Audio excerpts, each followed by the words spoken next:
So good afternoon, everybody, and welcome to Webinar Wednesday from Sight and Sound Technology. Sorry about the slightly late start.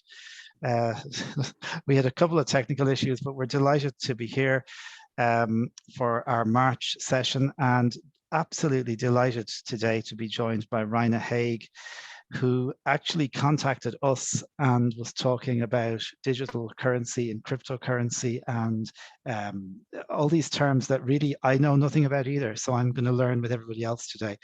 And Raina wanted to come and just chat about it. And maybe as blind and low vision people, it's something that we should be thinking about. So we're delighted that Raina has joined us today. Raina is an independent filmmaker and has had many years experience working in film and indeed in the world of audio description. And then she's turned her hand to the world of digital currencies and indeed virtual reality. And I'm really interested in what we're going to talk about over the next hour or so. If you'd like to get in touch with us during the session, you can press Alt and H if you would like to chat or activate the chat button on your mobile app if you're on a mobile app, or you can press Alt and Y if you'd like to raise your hand. And whilst Raina is presenting, I'll be keeping an eye on the chat and raised hands, and we'll make sure to have lots of time for questions. So Raina, well, first of all, you're very welcome, and we're very grateful to you for first of all contacting us, and then for coming along and sharing your knowledge. I do think there's lots of people who are really interested in this topic. We got a very big reaction to it. We have over 40 people in the session today. So maybe just to start, could you just tell us how you even got into this? What started you on this road?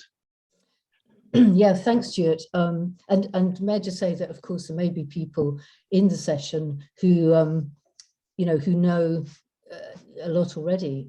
So I'm hoping that people will bring their expertise as well to bear.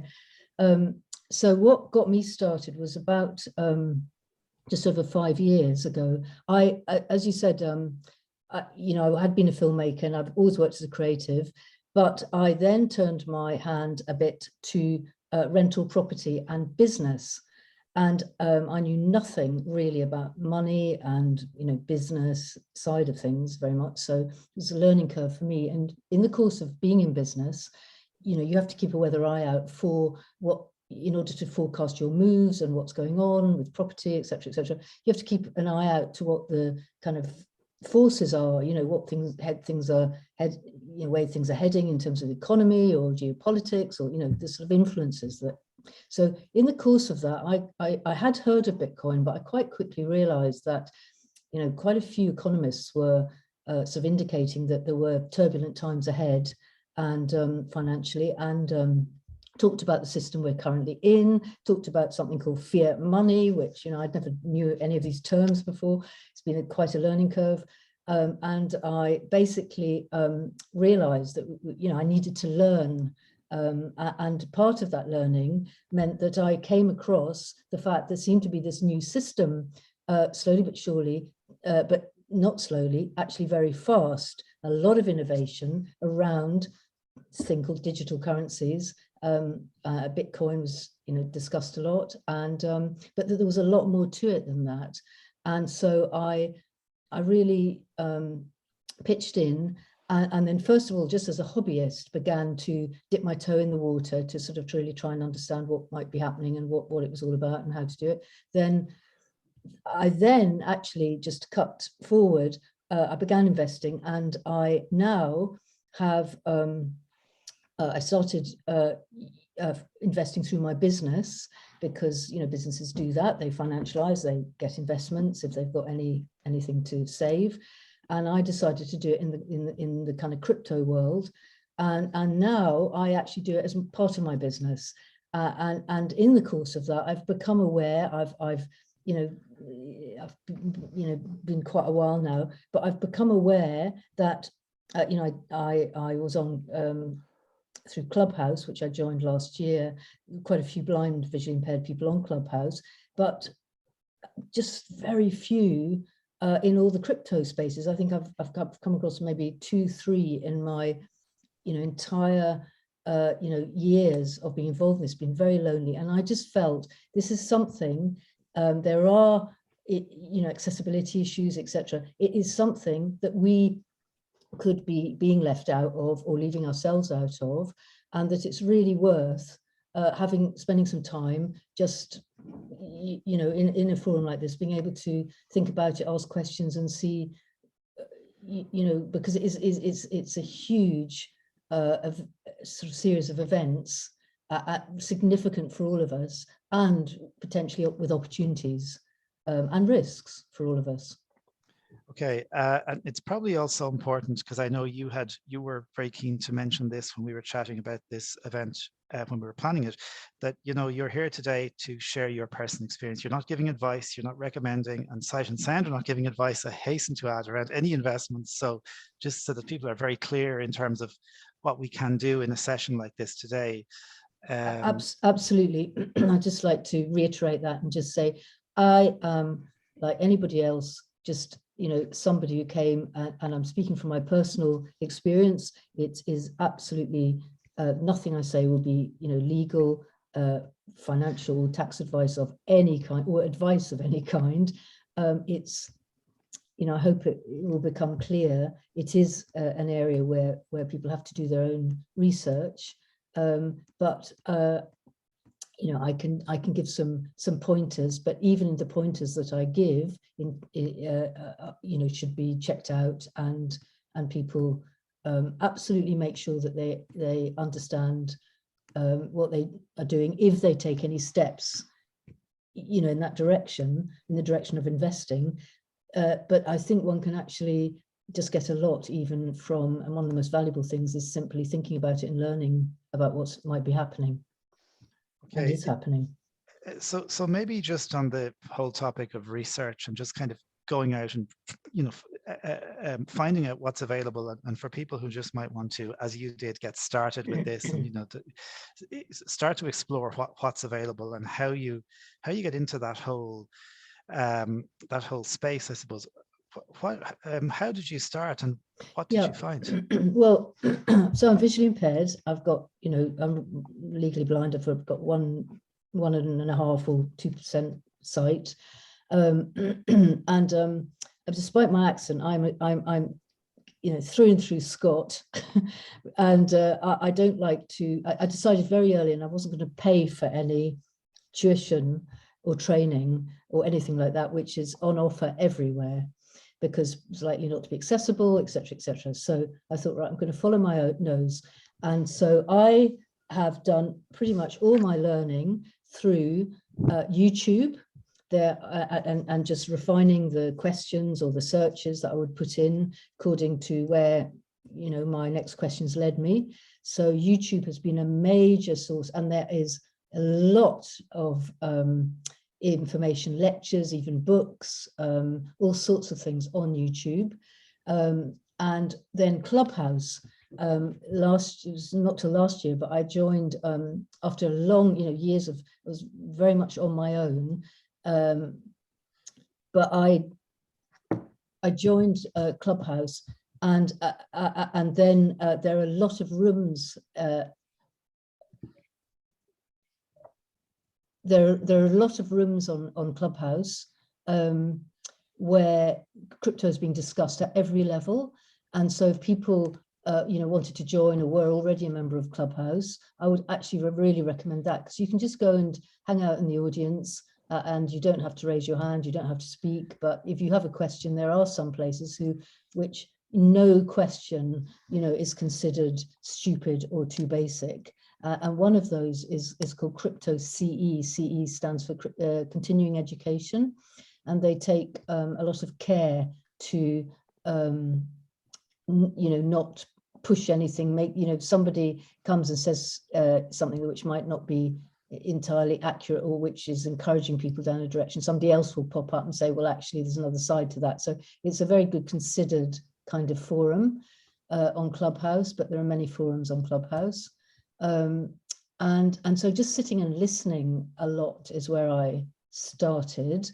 And then I decided I am somebody who likes to get my toe in the water, even for better or for worse. I mean, for example, when the financial crash happened in 2007-8, I actually made myself, I knew so little about anything. I made myself buy some Northern Rock stock. I never bought any shares before or since, in order to force myself to listen to the news and try and understand it. And Northern Rock was the bank that had crashed. So, you know, I'm somebody who kind of likes to actually put my toe in the water. I find just you get very engaged very quickly. So the other way I then what I then did and would say is and you know, it's a huge and reputable company now, is you would set up a little account maybe on something like Coinbase.com, and you know, you can talk about that if people are interested later, but you would then just literally you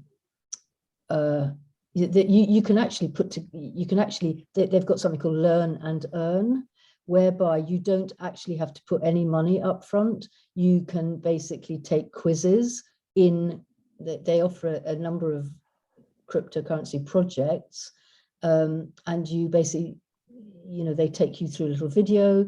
In each project, it's promotion, it's projects which are promoting themselves, and then they take you through some you know, informational video which introduces key concepts, and then you answer some questions, and in return for that you get some small amount, a few dollars. Excuse me, I'm speaking dollars because it's often talked about in dollars, although you can obviously set your own accounts to pounds, but you will get a small amount, maybe, you know, between $2 and $5 worth of cryptocurrency in that project. So you can experience what it's like to have a little portfolio for nothing. So you can get a long way for nothing. And then if you are going to put your toe in the water, I absolutely recommend you do it sort of as a hobby. You know, you would put in maybe a very small amount of disposable income that you don't mind losing, sort of like you know, the sort of amount you might say, okay, I'm going out to the cinema, I'm going to have an evening's entertainment or something. So you would treat it like that, and you know, just to feel out and learn the process. Because if you are not learning as you go along and understanding, you are by definition gambling, basically. And that's really not the point either of investing or of actually just trying to understand, you know, this big transition we seem to be sort of heading into. We've a couple of messages in chat here, Raina, which you may find interesting. And David Brown tells us that the book, The Bitcoin Billionaires, is an introduction, is an interesting and entertaining introduction to crypto. So again, if you want to check that out, it might be worth looking at. And we have a question from Derry Lawler, who says, I've heard of Bitcoin, but what are the other types of digital currency, and how do you spend digital currency? So I don't know if you can tell us a bit about that. Yes. So first of all, about books, there is another one which is absolutely cool called The Bitcoin Standard, by, I think it's somebody, Amous, Ammous. It is readily available in audio and possibly, I think, free on. It's often played in Clubhouse actually, but it's also possibly free on YouTube. It's called The Bitcoin Standard, and it's kind of a history of money as well, which is so interesting. And then there is a third one I would recommend called The Internet of Money by somebody called Andreas Antonopoulos, Antonopoulos. It's a series of his talks, and he is a sort of academic kind of economist, and very, very, very passionate and interested in it all, sort of philosophically as well as practically. So that's what I would say there. And then, so what are the other ones? Good point. Well, I think I had a look last night, and there's about 1,300. Was it? I can get it up in a sec, but there's thousands and thousands and thousands of others, or hundreds and hundreds. I'm just gonna get up and just double check. It is yeah, as of now, on one index, which is called coingecko.com, you might also look at coinmarketcap.com. They have lists of all of the projects, and you can find out a bit about them. There are nearly 13,000 listed on this one. So we're talking about all sorts of projects which have got a token or coin as part of their functionality. And those tokens or coins, they might be a means of exchange in value, they might be a kind of a store of value, they might be a governance token, because you know, that gives you sort of a voting or some sort of, you know, all sorts of utility is carried in these tokens, which we can buy into projects by owning. But there's nearly 13,000 in every sector you can imagine. Every single, any sector of business you can imagine, there are projects which are now using blockchain, the blockchain, which is basically the technology behind these projects, which humans are always looking for faster, cheaper ways to do things, and it is much faster, cheaper way of exchanging value. So how to spend it? Well, in the very early days of Bitcoin, people sort of, you know, I think it was a story that the first thing that was bought with Bitcoin was pizzas, 2 pizzas. I think it was about 2011, way before I came on the scene. And they were bought 2 pizzas. A pizza seller decided that he would accept 10,000 Bitcoin for these 2 pizzas. Bitcoins weren't worth very much. And so, you know, there's a joke that goes on every now and again about, well, how much are those pizzas worth now? You know, how many hundreds of millions of pounds? But it's discovered that Bitcoin is not a very good, at the moment, sort of way, you know, thing to spend, because you know, it's so volatile. So there's lots and lots of other solutions. So how you can spend it is you can have a debit, or there are now all sorts of entities. The whole system sort of becoming together as we speak with the banking system. These projects sometimes are becoming banks. Banks are buying up, you know, they're sort of extending their accounts to involve cryptocurrencies. So, but you could, for example, have a bank account or a crypto exchange account, which gives you a prepaid debit or credit card. So, or let's say prepaid debit card. So you would top up your card, and then you would just use that but do your shopping in it. And every time you did your shopping, you could, you know, have decided, instead of topping it up with pounds, you think, okay, right, this week such and such a crypto's gone up a lot, I'm going to use some of that. So you then swap some of that crypto into pounds, and you spend that. There are other cards which actually I think you just, you know, they take the merchant's vending machine will do the swapping. So we're getting more and more options whereby we can have these multiple coin accounts which could have pounds or dollars in it and euros, but equally they could have Bitcoin and Ethereum and Ripple, well, XRP and Litecoin and you know, any number, Stellar Lumens, any number of other projects. Okay.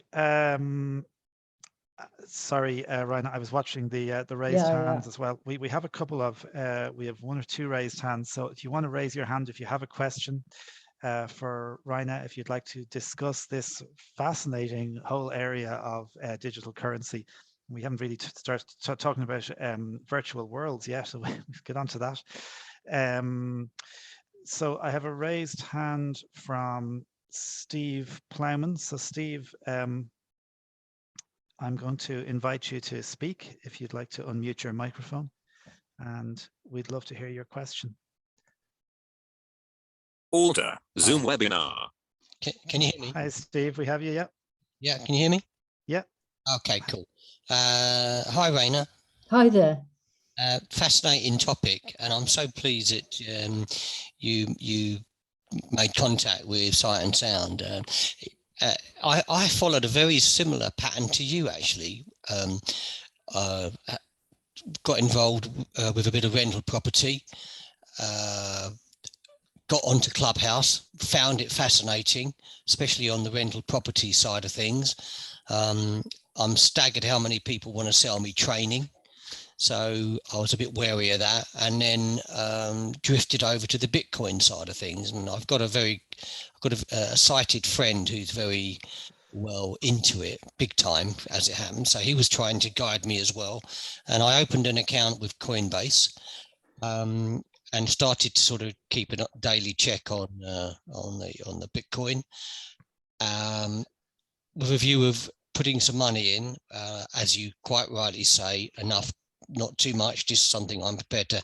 I treated it as a bit of sport, quite frankly, because it's a speculation as opposed to investment, in my opinion. But I never actually got as far as putting my any funds in. When I was monitoring it, it was down to 22,000. I think that was pounds. Yeah, 22,000 pounds Bitcoin. And then I thought, well, I'll see how far that goes down. The next thing I know, it's up to 35 again or something like that. But when you talk about the other coins, the other currencies, my friend of mine, he's monitoring charts on these other currencies. And from an accessibility point of view, I was wondering, if you do look at other currencies, how do you monitor them and look at their performance? How do you access those charts? Yes, what a good question. Right. I do it by listening on you, by finding technical analysts on YouTube who, some of them are better, some of them do it and some of them don't do it, who verbalize what they're looking at. And so so I have, as I said, I have got about 1.5% sight, and I use magnification. I usually use a screen reader, but I also use magnification. So I was able to magnify the hell out of a chart and kind of at least conceptualize what I'm meant to be looking at. I think there are other ways of doing that, but the thing is to sort of try and get a concept of the language around it. And then I picked, just people that I felt I could understand what they're talking about, and read the charts through them. Oh, and I still do that. I read the charts through them. So they will be looking at certain patterns. They will explain those patterns. They will sometimes give tops and bottoms and things, and then I might take notes. There is this thing of the Fibonacci sequence. I decided, I've kind of bit of a jack of all trades, but anyway, I would just find whatever I could grasp onto, I would grasp onto and go, right, well, that's good enough, that's good enough. And I would balance out the limits of my knowledge in one area by having a bit of knowledge, coming from different perspectives, and noticing that there are some people who do this without ever looking at a chart and don't feel that they, these sighted people who just don't feel the need to look at technical analysis. Some people think really the market is guided by sentiment, and it's really important to be able to read that, which of course you can read from, there are some people who follow the sentiment, and they do their own types of analysis, oh gosh, what are they called? Paul Barron? Sorry, names escape me, but so I would literally trawl YouTube to find people who would give me enough information orally. Yeah, okay. It's interesting that I'm I hate to say it and admit it, but I'm a little bit of a lazy investor. And I'm not. And although I like the excitement of crypto as a sport and to see just where it might go, the amount of time some people put into it is quite staggering. And I did put a lot of time into it, trying to understand the terminology, the language, the concept, understanding the various cycles of how crypto works or doesn't work, as the case may be. And I did find it a little bit overwhelming, but that's me. That's just the way I am, I guess. But I think it is overwhelming. It's completely overwhelming because it does involve a lot of new concepts. Yeah. Just finally, if I may, what would be I'd love to see a community open up of visually impaired people that want to get involved with this topic. So I wonder whether you've started something here. I hope you have, because it would really be interesting, whether it's a clubhouse room for VIs on the subject. I don't know, but I hope that something comes from this, and hopefully I hope that we can connect and carry on. So thank you very much. Yes, thank you. And well, I do hope that too, because, and I didn't come to the session today, expecting this or whatever. In fact, I'd sort of let it go. But when I was doing quite a bit of Clubhouse, I became a moderator on one of the rooms that became Crypto CE. And I wanted, a room to start that would absolutely be around focusing on visually impaired people. And I felt it was really important because, that we would all have an opportunity to look at, things from our perspective, and also the barriers and the accessibility. And I raised this over and over again on an experimental basis. And so many, there's such a great, I don't know if you found this on Clubhouse, but there's such an ethos of helpfulness. And there were so many developers that said, we'll come and support. Yeah. And I've also got a little Twitter thing that just for an experimental basis, I just put out, tweets going, when's the gaming going to become accessible, and just that sort of thing. And a little goes a very long way at the moment, I think. And I absolutely think it would be very possible to set up a Clubhouse room for visually impaired people, questions, discussion, but where also developers or people from projects could come and, support, listen in, take away, information, and it'd be great. But I honestly think it is something. It's such a, it's not going anywhere. And the more you find out about it, the more I think it's obvious that there's a whole new financial system's being built. Yeah, it's quite a big topic. Yeah. And as you say, it's not going anywhere. And if we're not careful as a community, we could easily get left behind and miss out. That's what I'm feeling. That's exactly what I'm feeling. Yeah. Steve, I'm going to thank you for your question. I have a couple of hands raised, so we're going to move on. But thanks, Emil, for that. That's really good. And look, hopefully there will be some engagement from an event like this, and whether it's Clubhouse or whatever it's going to be. So we have a couple of people, Raina, want to speak to you, which is great. So I'm going to go in order. We're going to start with Alex Wallace, and then we'll go to David Brown, who was the person who told us about the Bitcoin Billionaires book. So Alex, you should be able to unmute yourself, and we'd love to hear your question. Hi there. Yeah, can you hear me? We have you. Yeah. Great.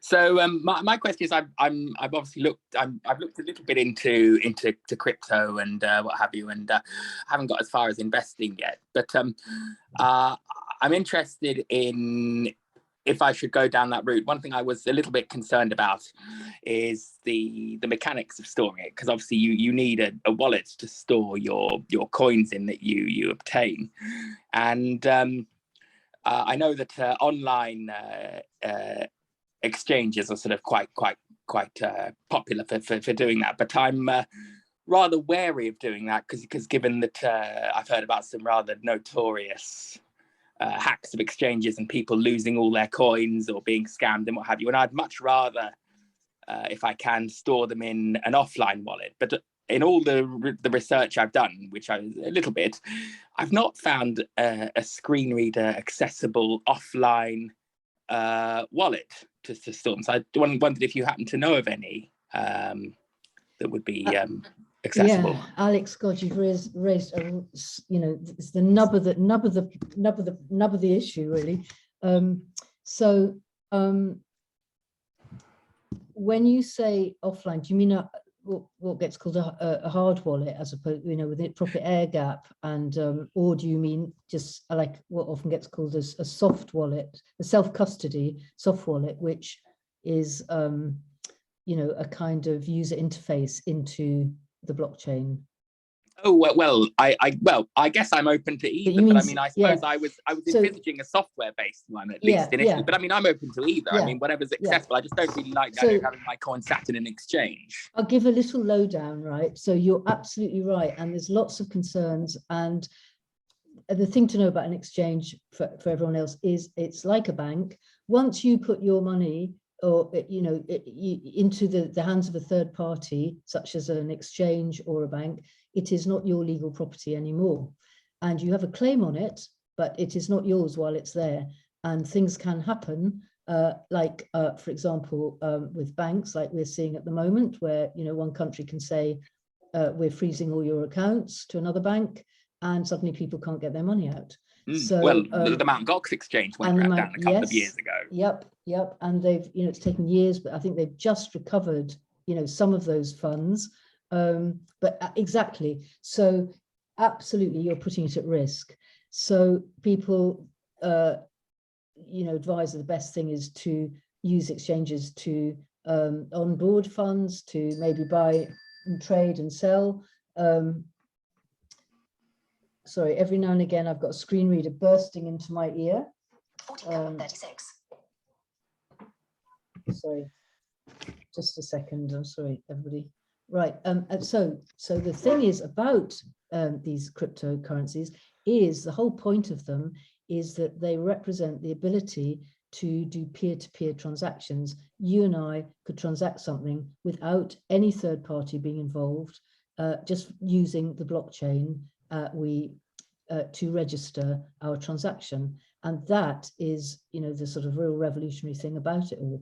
So we can keep our funds in what's called self-custody wallets, and one form of those are often called soft wallets or warm wallets, which are and I use. I mean, one of the ones I find most accessible is something called Atomic Wallet. And it's very easy. You can, you go online, and you download the right version of the application for, whether you're a PC user or Apple iOS user or Apple user or whatever. Some of them, you get versions for mobiles, you get versions for desktops. There's something that they were always recommending on Crypto CE called Exodus. Well, it's, from my point of view, it's useless for a screen reader user because it's a lot of it. The text is contained in graphics. Infographics are a nightmare, as we know. So Atomic Wallet, it seems to be pretty good. And then there are other ones on mobile phones, like and MetaMask is pretty good. Which is a Web3 wallet, but in Atomic Wallet, I would say is a good one to explore. You can onboard funds there. You can buy cryptos there with a debit or credit card, although their fee is slightly higher than other places. Sometimes you pay a price on the fee. I think it might be about 5% or something.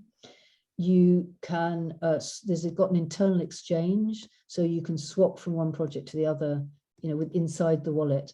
But the most important thing to say about these wallets, which I'm sure you will know, Alex, but is for everyone, is that you haven't put your funds into a third party, you are holding them yourself, and you are therefore responsible for the security of those funds. So what happens when you get one of these wallets is you're given a private key, and often in the form of a a phrase, sort of 12 words or 24 words, and you have to store those words in a way that is secure and private, and either by committing them to paper, by writing or brailing or whatever. I mean, Braille, I think, would be fantastic in this instance as an added coded layer of security that most people wouldn't be able to access. But you must not lose those ever, because if you lose access to that phrase, you cannot rebuild your wallet and get in again. You also have a password, and so you need to keep hold of your password and your gets called secret phrase or your private key. And you're absolutely, as important as it is to hang on to your house key securely, it's important to hang on to that. But you can't just get a locksmith to come along and let you in if you lose it. You can't get access to it. And in fact, they say that probably millions of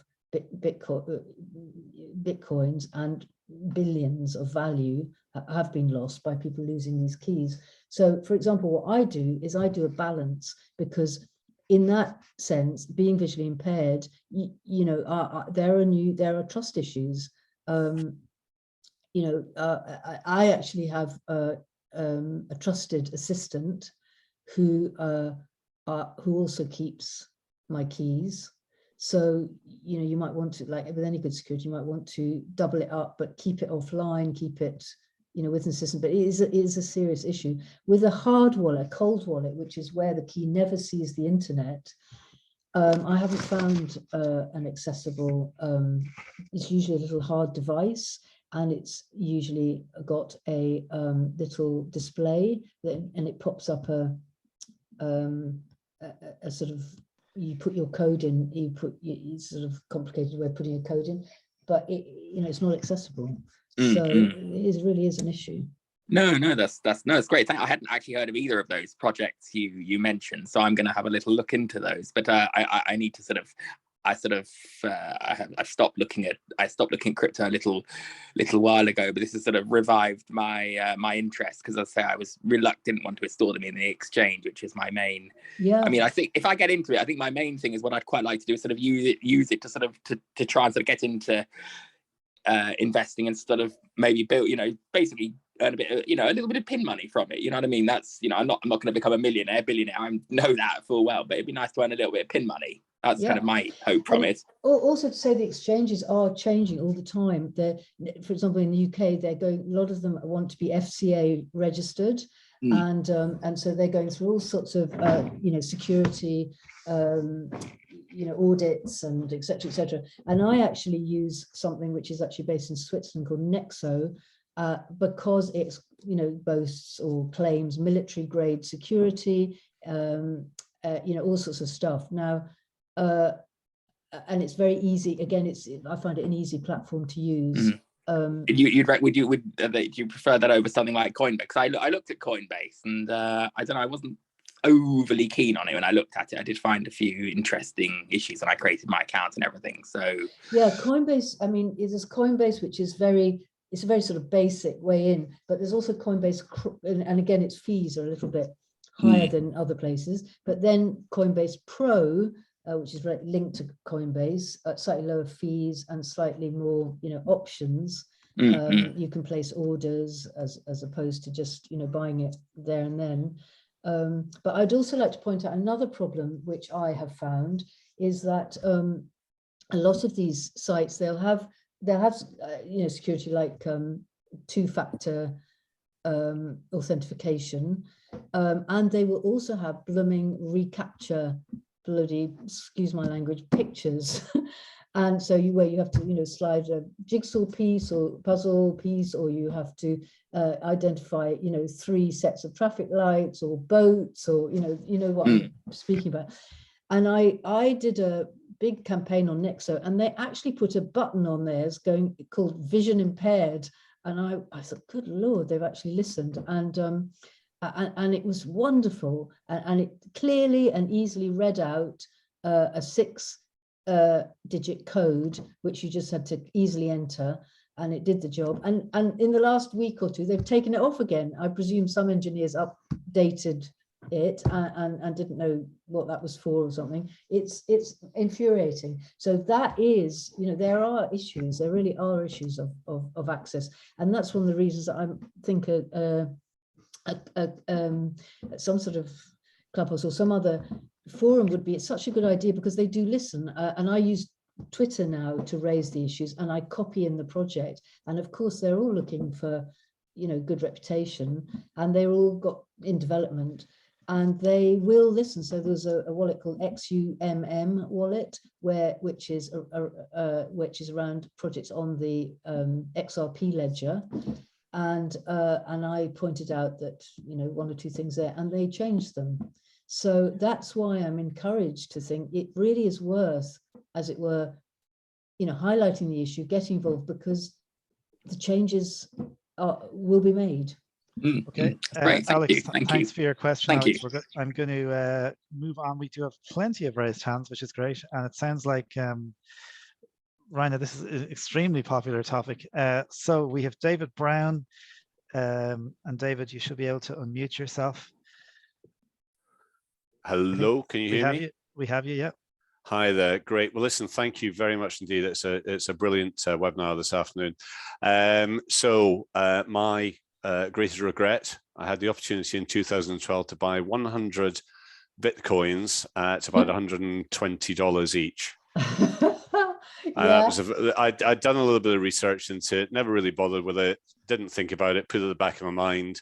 And, several years later realized, heard the headline, and I think that piece of story. In fact, I think it was that book when I read the Bitcoin Billionaires, which is about the Waransky brothers, the original Facebook twins.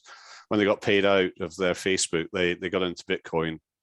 And that's basically their story of how they did it, and it's a really interesting and fun read for anybody who's just sort of considering it, but doesn't want to get into an academic tone.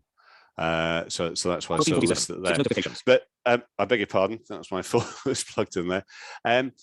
The previous two gentlemen have mentioned that it would be really, really useful, I think, Raina, to have a group, if it's a Clubhouse group, Facebook group, and I'd certainly, appreciate being put in contact to help maybe set that up. I myself have sort of invested a very sort of modest amount from a personal point of view.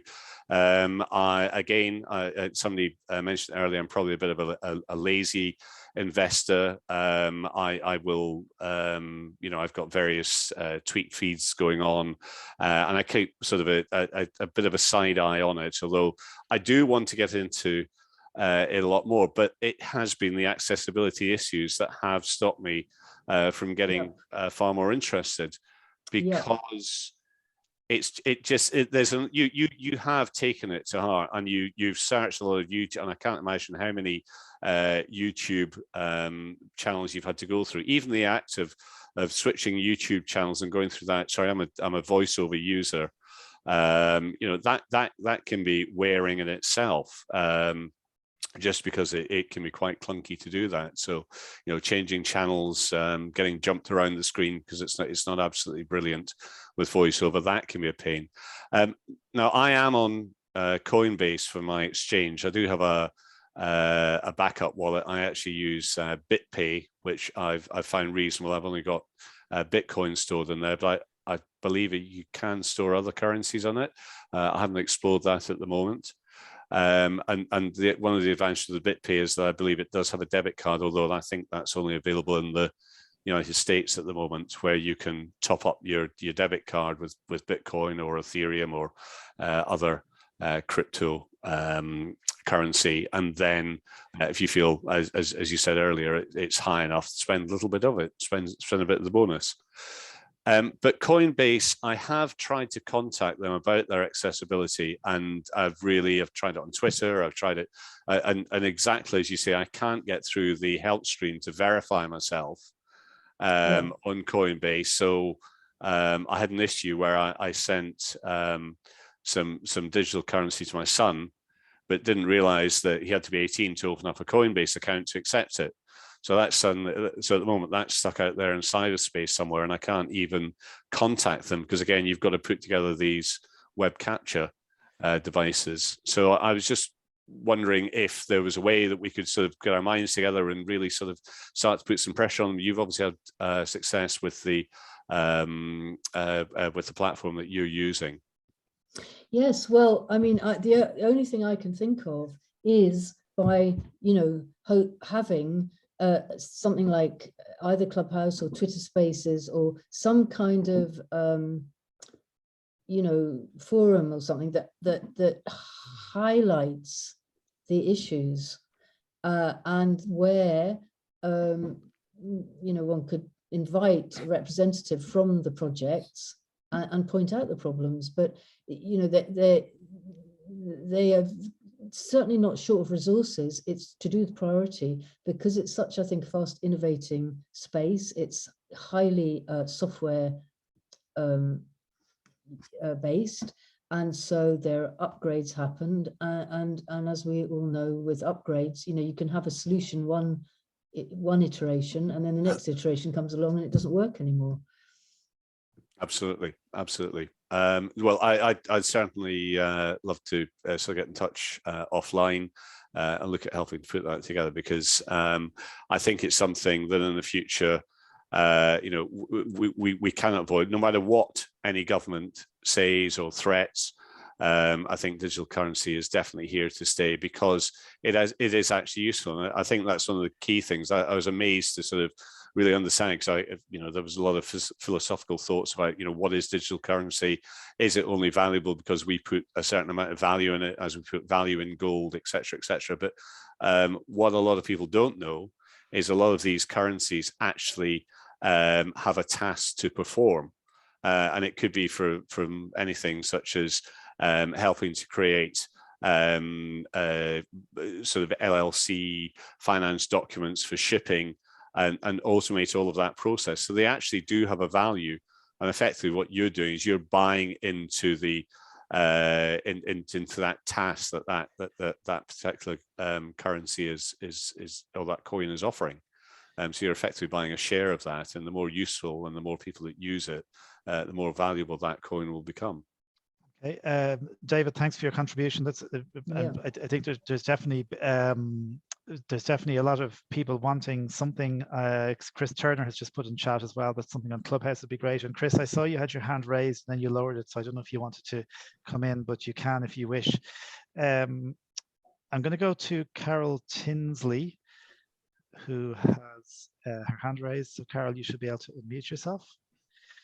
And we'd love to hear your question. I think we have you. Carol, do we have you? Just try that again. You should be able to unmute yourself, Carol.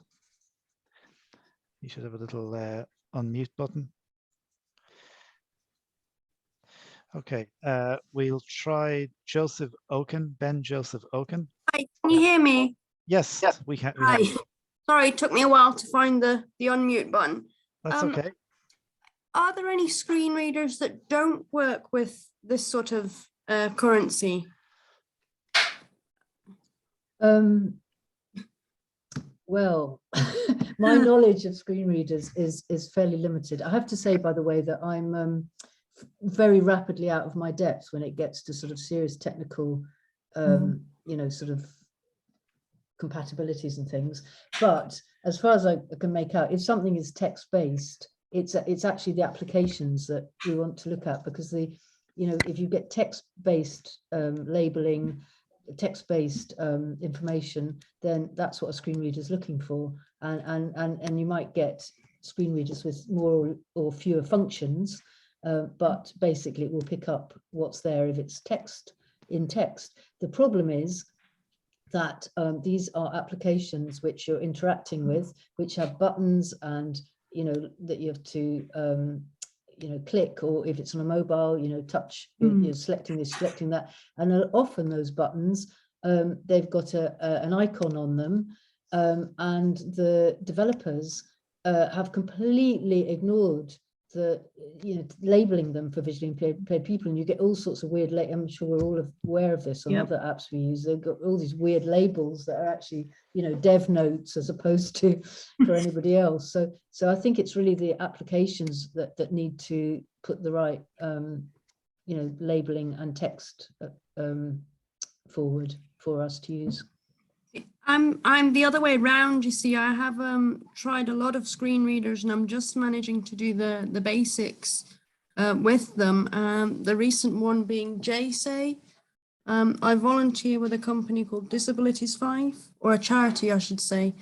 So that was the reason I was asking about accessibility and things. Mm-hmm. I don't know, Stuart, you're probably in a position to. Well, I was just going to say, JSay is more. I suppose it's dictation, the isn't it?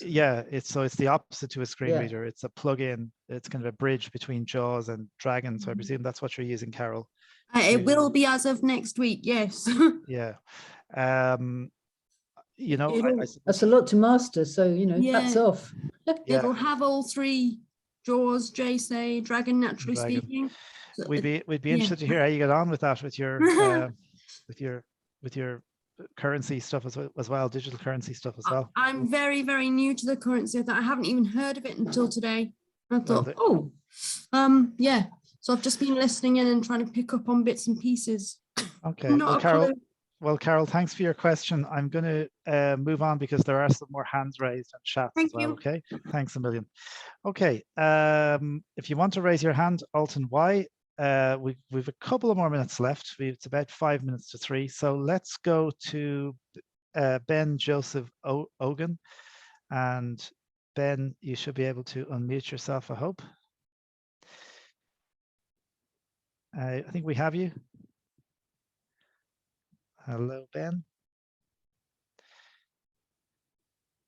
I think you are unmuted. I heard a couple of questions going through there. Shall I just address them? I'm going to have a look at so let's have a look at the chat.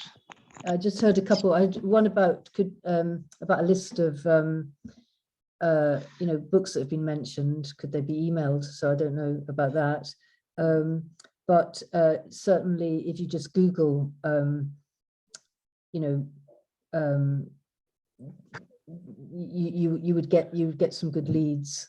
But I don't know if I don't know whether they can do that or not. And then there was a question about energy. Yes. That there's been a complaint. The people are talking about, especially with Bitcoin, that it's terrible. Big user of energy. So should I address that? Please, yeah. So from the start, this is now happening. So yes, as Bitcoin goes on, it's computational. The energy it uses it increases, and however, various solutions were envisaged and actually are now being used.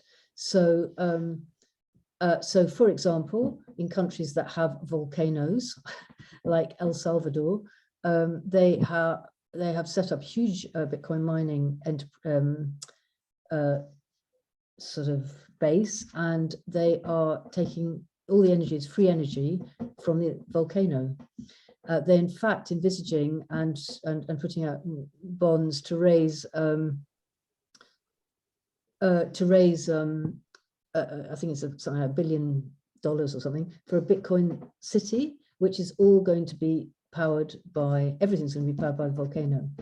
Then another source of energy was envisaged and is now happening, which is that oil companies, a lot of gas comes, up through the oil wells. So again, not a technician about it all, which they burn off, they flare off, and it's all wasted energy. Now they are starting to collect that and sell it to Bitcoin miners. So what was a waste product has become a sort of tradable commodity of benefit, to both sides.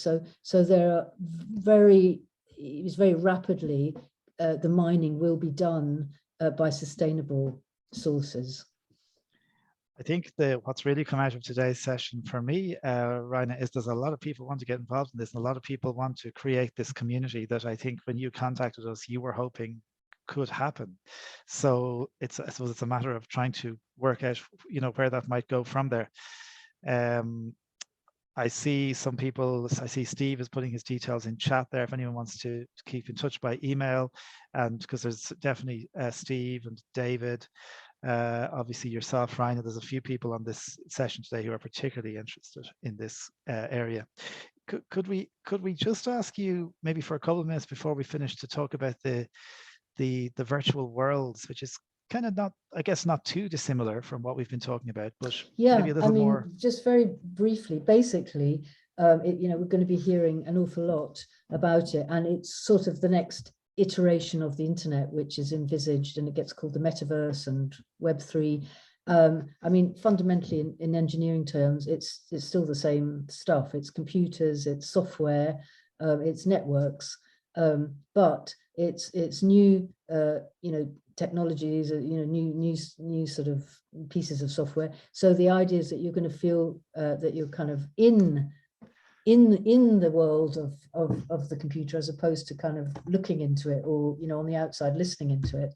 So and it is where there's an awful lot of commercial interest setting up and buying or developing products which are being called worlds and lands, and where on the one hand people will be shopping. Yes, in this world you will probably appear as an avatar, a sort of digital representation of yourself, and already on the shopping front, Nike and Adidas and fashion brands and etc are busy creating and designing marketable products that for your avatar to wear. So people will be spending ridiculous amounts on trainers to appear, sitting in their old clothes on a phone in their bedroom, but online they'll look all spit spot in their high fashion, which they've spent loads of money on. So there's going to be lots of shopping, lots of entertainment, leisure. But also what's very interesting about it is that the business model appears to be changing. So instead of the corporates going off with all the profits, it's going to be a place of owning. Well, it is becoming, the Web3 is becoming a place where any participant it can easily become an owner. And so gaming, for example, where instead of paying a subscription, paying for this, paying for that in order to participate in a game, there's this whole new economy of play to earn gaming, where you would own assets, game assets, you'd be able to rent them out, you could own land in the game, you could own buildings or different things which you rent out. And actually in parts of the world, people are already making incomes which they are then earning tokens which they're then swapping for their own national currencies. And people, I heard one guy the other day saying, for the first time in the Philippines, he's been able to buy new appliances for his family ever. And people are actually doing these as a job almost, although it's entertainment. So it's very different kind of business models, and again lots of opportunity for us, but only if we can get in and design some kind of ways of things we want to participate with on our terms. Yeah, it certainly. It reminds me of the Second Life, I think, that IBM had about 15 years ago. That kind of virtual, might have been just a little bit too early for it back then, but it sounds like it's going to be something to watch in the future. I think retrospectively, Second Life was, in a way, a sort of academic trial and test of exactly what we're talking about. Okay. Raina, it's been a really interesting hour. You've talked an awful lot. You must be exhausted. So thank you for taking the time to join us today. If people want to get in touch, how can they keep in touch with you? Or can people follow you on Twitter? Or is there a way that people can, because I think there's a big appetite after today for people to do something about this. Yes, well, I did, as I said, probably the first thing would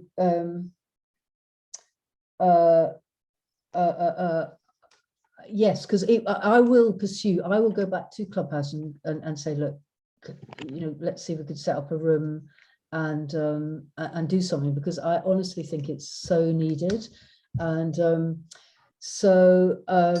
I think probably the thing would be, I've got this funny Twitter handle, or if people just want to, actually, if people just want to email me in the first instance, just a contact, and then I could contact people, you know, if you can get something going, or if they get something going as well. I'd like to hear from them. So should I give you my email address? Please, yeah. So my email address is my name, which is Raina Haig, RainaHaig at outlook.com. Okay, and hopefully people will get in touch. If anybody needs that email address or you didn't get to note it down, get in touch with Sight and Sound, drop me an email or contact sales@sightandsound.co.uk. I will put that in the chat in just a second as well, and we leave this meeting open for a minute or two if anyone wants to get the email address. Raina, thank you so much. It's been a thoroughly interesting hour. You've given us loads to think about, and hopefully you have gotten a couple of people interested in the whole world of digital currency. So thanks for coming to us with the suggestion to run this session. We greatly appreciate it. Well, thank you, Stuart. And you know, it's also really interesting to hear that you know, from people who we've spoken to, who you know, already there and already sort of you know, looking into it and things. So yeah, let's see what we can get going. Indeed.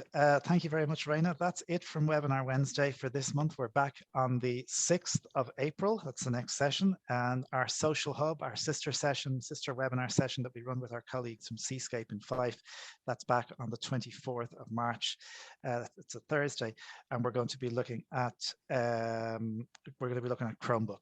So that's all we have time for today. Stay well, everybody, and talk to you all soon.